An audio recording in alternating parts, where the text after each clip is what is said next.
بسم اللہ الرحمن الرحیم۔ قال یا آدم انبئہم باسمائہم، اللہ نے فرمایا کہ آدم ان کو بتاؤ ان کے نام۔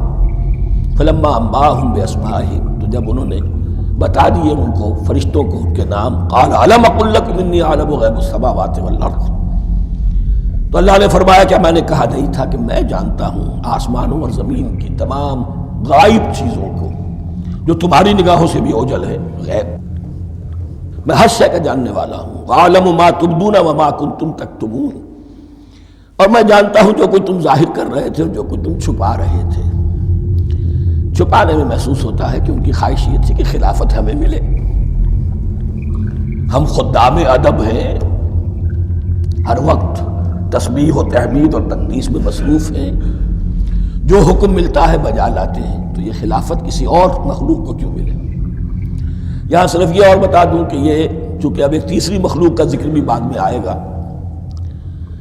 3 صاحب تشخص مخلوقات ہیں اللہ کی، صاحب تشخص، صاحب شعور، جن میں میں کا شعور ہے، انا، میں۔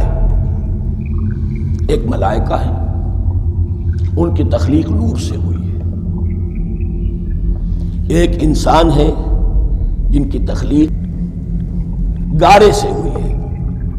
ایک جنات ہیں جن کی تخلیق آگ سے ہوئی ہے۔ باقی حیوانات ہیں، ان میں شعور تو ہے، خود شعور ہی نہیں ہے، self consciousness. There is a world of difference between consciousness and self consciousness. انسان جب دیکھتا ہے تو اس کو یہ بھی معلوم ہے میں دیکھ رہا ہوں۔ کتا بلہ دیکھتا ہے، اسے یہ اندازہ نہیں ہوتا کہ میں دیکھ رہا ہوں، دیکھنے کا ایک نتیجہ ہے جو نکل آتا ہے، لیکن میں کا وجود نہیں ہے۔ یہ انا، سیلف، ایگو، یہ انسان میں ہے، جنات میں ہے، شعور میں، اور فرشتوں میں ہے۔ ایک نوری مخلوق، ایک ناری مخلوق، ایک زمین کے اس کرسٹ میں، یہ جو مٹی اور گارے، مٹی اور پانی کا جو ملغوبہ ہے گارے کی شکل میں، اس سے بنا ہے۔ قال یا آدم انبئہم باسمائہم فلما انباہم باسمائہم قال الم اقل لکم انی اعلم غیب السماوات والارض واعلم ما تبدون وما کنتم تکتمون وَإِذْ قُلْنَا لِلْمَلَائِكَةِ اسْجُدُوا لِآدَمَ فَسَجَدُوا إِلَّا إِبْلِيسَ، اور یاد کرو جب کہ ہم نے کہا فرشتوں سے سجدہ کرو سب کے سب آدم کو، جھک جاؤ آدم کے سامنے، فسجدوا، ان سب نے سجدہ کیا، الا ابلیس، سوائے ابلیس کے۔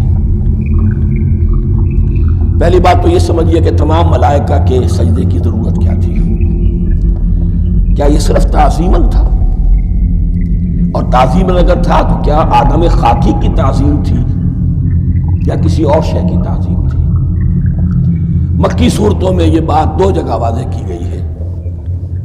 فَإِذَا سَوَّيْتُهُ وَنَفَخْتُ فِيهِ مِن رُوحِي فَقَعُوا لَهُ سَاجِدِينَ، جب میں اس آدم کی تخلیق مکمل کر لوں اور اس میں اپنی روح میں سے پھونک دوں، تب گر پڑنا اس کے سامنے سجدے میں۔ تعظیم اگر ہے تو آدم خاکی کی نہیں ہے، اس کے اندر جو ڈیوائن ایلیمنٹ ہے، جو ڈیوائن سپارک ہے، جو روح ربانی ہے، میری روح، اس کی ہے۔ اور نمبر 2، اس کی حکمت کیا ہے، علت کیا ہے، غرض و غایت کیا ہے؟ جیسا کہ میں نے عرض کیا، اس کائنات کی اس حکومت کے کارندے تو وہ ہیں۔ خلیفہ بنایا جا رہا انسان کو، جب تک یہ ساری سول سروس اس کے تابع نہ ہو، خلافت کیسے کرے گا؟ دیکھیے میں جانا چاہتا ہوں، چوری کرنے کے لیے جانا چاہتا ہوں، راستے میں کتنے فیکٹرز ہوں گے، کتنے فزیکل فینومینا ہوں گے۔ میں چلنا چاہتا ہوں، میں زمین کو دھکیلتا ہوں، زمین مجھے دھکیلتی ہے، زمین مجھے نہ دھکیلے تو میں کیسے چلوں گا؟ یہ پوری کائنات جو ہے، یہ جب ہم کو ارادہ کرتے ہیں اور کوئی فعل کرتے ہیں تو اس فعل کے پورے ہونے میں، اس کے ظہور میں نہ معلوم کون کون سے ایلیمنٹس ہیں، کون کون سی فورسز آف دی نیچر ہیں جو ہمارے ساتھ موافقت کرتی ہے تو ہم وہ کام کر سکتے ہیں، اور ان سب پر فرشتے مامور ہیں، ہر ایک کی اپنی ڈومین ہے۔ اگر وہ تابع نہ ہوں تو خلافت کی کوئی معنی نہیں۔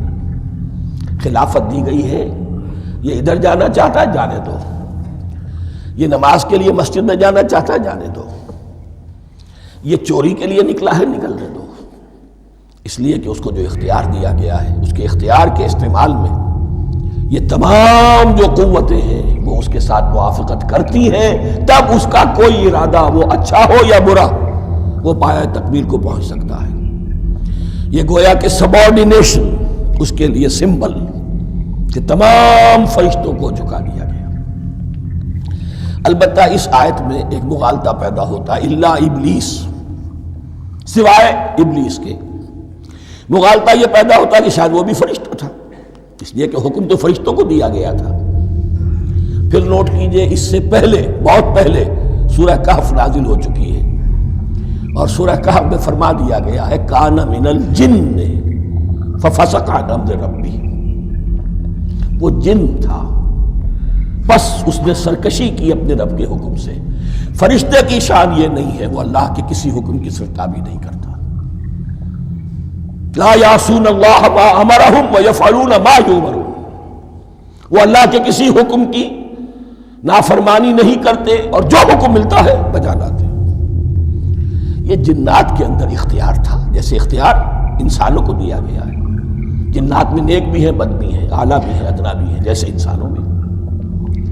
لیکن یہ عزازیل جو جن تھا علم اور عبادت دونوں کے اعتبار سے بہت بلند ہو گیا تھا، اور یہ فرشتوں کا یوں سمجھیے کہ ہم نشین، فرشتوں کے ساتھ اس طور سے شامل، جیسے بہت سے انسان بھی اگر اپنی بندگی میں، زہد میں، عبادت میں، نیکی میں ترقی کریں تو ان کا ملائے اعلیٰ کے ساتھ، عالم ارواح کے ساتھ، عالم ملائکہ کے ساتھ ایک رابطہ قائم ہوتا ہے۔ اسی طریقے سے وہ جو عزازیل تھا جن ہونے کے باوجود اپنی نیکی، عبادت، پارسائی اور اپنے علم میں فرشتوں سے بہت آگے تھا، اس لیے معلم الملکوت کی شکل اختیار کر چکا تھا۔ اس کو اپنی زوم تھا، یہ بات جیسا کہ میں نے عرض کیا 7 مرتبہ قرآن میں یہ بات آئی ہے، قصہ ابلیس و آدم، کہ فرشتوں کو حکم ہوا کہ سجدہ کرو، سب جھک گئے، ابلیس نے سجدے سے انکار کر دیا 7 مرتبہ۔ یہ 7ویں مرتبہ ہے جو ہم پڑھ رہے ہیں، مصحف میں پہلی مرتبہ آ رہا ہے، ترتیب نزول میں 7ویں مرتبہ آ رہا ہے۔ یہ آدم و ابلیس کا قصہ اس سے آگے سورہ اعراف میں آئے گا، پھر سورہ ہجر میں آئے گا، سورہ بنی اسرائیل میں آئے گا، سورہ کہف میں آئے گا، سورہ طٰہٰ میں آئے گا، سورہ صاد میں آئے گا، 6 مرتبہ مکی قرآن میں، 1 مرتبہ یہاں۔ تو یہاں اشارہ نہیں کیا، اس لیے مغالطہ ہو سکتا ہے، لیکن یہ کہ سورہ کہف میں آپ کو بتا چکا ہوں کان من الجن ففسق عن امر ربی، اس نے اپنے رب کے حکم سے سرتابی۔ ابلیس اس کا صفاتی نام ہے اب، اس لیے کہ ابلس یبلس کے معنی ہوتے ہیں مایوس ہو جانا، یہ اللہ کی رحمت سے بالکل مایوس ہے، اور مایوس جو ہو جائے وہ شیطان ہو جاتا ہے۔ اب میرا تو چھٹکارا نہیں ہے، جتنوں کو برباد کر سکوں کروں، میری تو عاقبت خراب ہو چکی ہے، جتنوں کو اپنے ساتھ، ہم تو ڈوبے ہیں صنم تم کو بھی لے ڈوبیں گے۔ اب وہ شیطان اس معنی میں کہ انسان کی عداوت اس کی گھٹی میں پڑ گئی، اس نے اللہ سے پھر اجازت بھی لی کہ مجھے مہلت دے دے یوم یبعثون، قیامت تک کے دن کے لیے، تو میں ثابت کر دوں گا کہ یہ آدم اس رتبے کا حقدار نہ تھا، مستحق نہ تھا جو اسے دیا گیا۔ انا خیر منہ، میں اس سے بہتر ہوں، خلقتنی من نار وخلقتہ من طین، تو نے مجھے آگ سے بنایا، اسے گارے سے بنایا۔ لیکن یہ تکبر ہے در حقیقت کہ جس نے اسے راندہ درگاہ حق کر دیا۔ وَإِذْ قُلْنَا لِلْمَلَائِكَةِ اسْجُدُوا لِآدَمَ فَسَجَدُوا إِلَّا إِبْلِيسَ أَبَىٰ وَاسْتَكْبَرَ، ابا اس نے انکار کیا، واستکبر اور تکبر کیا، استکبار کیا، وَكَانَ مِنَ الْكَافِرِينَ۔ کانا عربی زبان میں 2 طرح کا ہوتا ہے، تامہ، ناقصہ۔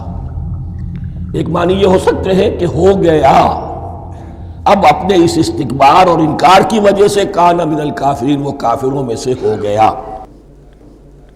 ایک کانا تامہ ہوتا تھا ہی کافروں میں سے، یعنی اس کے اندر سرکشی چھپی ہوئی تھی، اب ظاہر ہو گئی۔ یہ معاملہ ہوتا ہے، کسی شخص کی بدنیت ہی اس کے اوپر پردے پڑے رہتے ہیں نیکی کے، زہد کے، کسی خاص وقت میں آ کر وہ ننگا ہو جاتا ہے، اور جو اس کے اندر تھا اصل اس کی حقیقت وہ سامنے آ جاتی ہے۔ اس کا امکان ہے، تو دونوں معنی اس کے ہو سکتے ہیں۔